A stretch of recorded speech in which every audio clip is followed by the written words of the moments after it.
इतिहास कथा कहे को स्वागत करुची मु सत्यजित। आपण जानते कि आज भी जीवंत होई उठिची अनेक इतिहास। से भली इतिहास को नहीं आमर भिन्न एक कार्यक्रम इतिहास कथा कहे।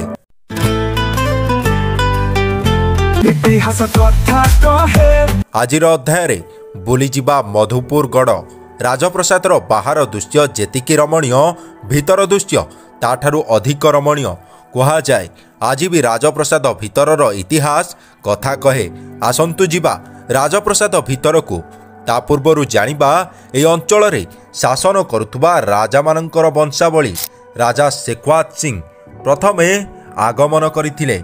यहाँ परे राजा उदयकरण सिंह एवं राजा नारायण सिंह, राजा विश्वनाथ सिंह, राजा रामनाथ सिंह, राजा रघुनाथ सिंह, राजा गोकुल सिंह, राजा कृपा सिंधु सिंह, राजा दामोदर सिंह, राजा गोपीनाथ सिंह, राजा घनश्याम सिंह, राजा सुदर्शन धीर नरेंद्र, राजा रामचंद्र धीर नरेंद्र, राजा कृष्णचंद्र धीर नरेंद्र, राजा नारायण चंद्र धीर नरेंद्र बहादुर, राजा वृंदावन चंद्र धीर नरेंद्र, राजा कृष्ण प्रकाश धीर नरेंद्र, राणी अपर्णा धीर भरद्वाज। एभली भावरे क्रमागत भावरे राजवंशीयर वंशावली रही। तेबे राजप्रसादर भीतर दृश्य जेतिकी चमत्कार पाखरे थिबा राधाकृष्ण मंदिरर रहस्य समस्त को आश्चर्य करुची। कहा जाए निकटरे थिबा जगन्नाथ मंदिर ठारू आहुरी पुरुणा ए राधाकृष्णଙ୍କ मंदिर। मंदिर रे तैयारी होइतिबा पत्थर ओडिशार अन्य कोनोसी मंदिर रे देखिबाकू मिले नाही, जहाँ राजस्थान में मिलता है।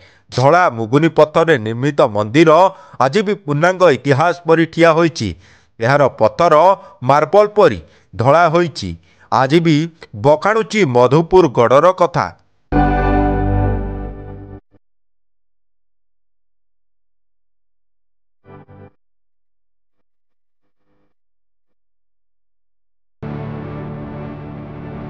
ठीक एतिकी बेले नजर पड़ला मंदिर निकटरे थिबा कूओ उपरे। आज भी रही राजांकर से अम्लान कृति, जहाँ आम दीर्घ 400 वर्ष धरी जो राजड़ा अमल थिला। आज आम तार ये भिडियो माध्यम आम तार प्रमाण देखेबू केवल आपणकर प्रिय चैनल सत्य खबर ओडिया माध्यम। आसतु देखा एवं राजा मानकर जो राजा जो थिले जो गड़जात अंचल थिला से राजभाटी परिसर रे जो माने जो कूप थिला जाको कुआ जाए कि कूओ बोली आजिका भाषा कुआ जाए। आम आज से राजा अमलर कूप देखेबू जो पानी आज पर्यंत भी सुके नहीं कुआ जाए। आउ ए पानी बा ए जो कूअर गभीरता देखिले अनुमान करी हेबो कि केमिति आ ए कूओ कोन। आसंतु देखिबा मो सहित।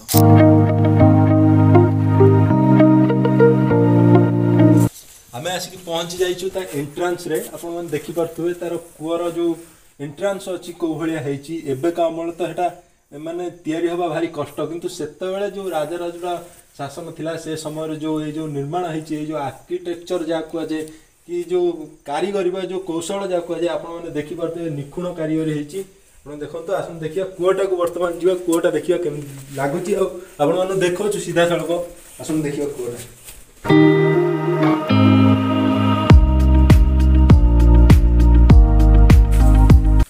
जो आम आसिक पहुँची थे आम तार आज अंत घटेबा। राजा अमलर जो कूप आपण मानक देखेबी से कूपरे वर्तमान जी पानी अच्छी आपण मैंने भी अनुमान करें ना आम केते तले अच्छु।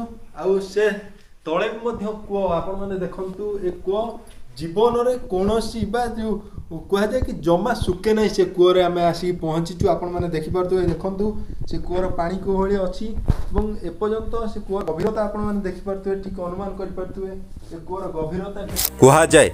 आज भी कूओ पानी सुके नहीं। कूओ एभली काहिंकी निर्माण हैला ताहा काहारी की जणा नहीं, किंतु कूओ को जे निज आखिरे देखिबो से ही यार विशालता अनुमान करि परिबो।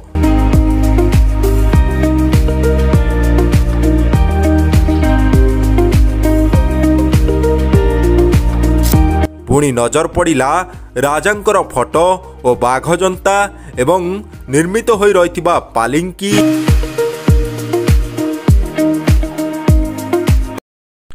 आज भी भग्न अवस्था रही गड़मधुपुर राजभाटी।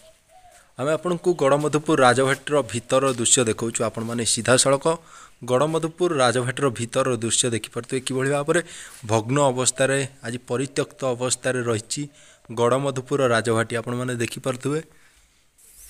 गोटे दिन में गड़मधुपुर राजभाटी बुलिबा असंभव तथापि इतिहासर अनेक कथा ए भिडियो रे बखाणीचु।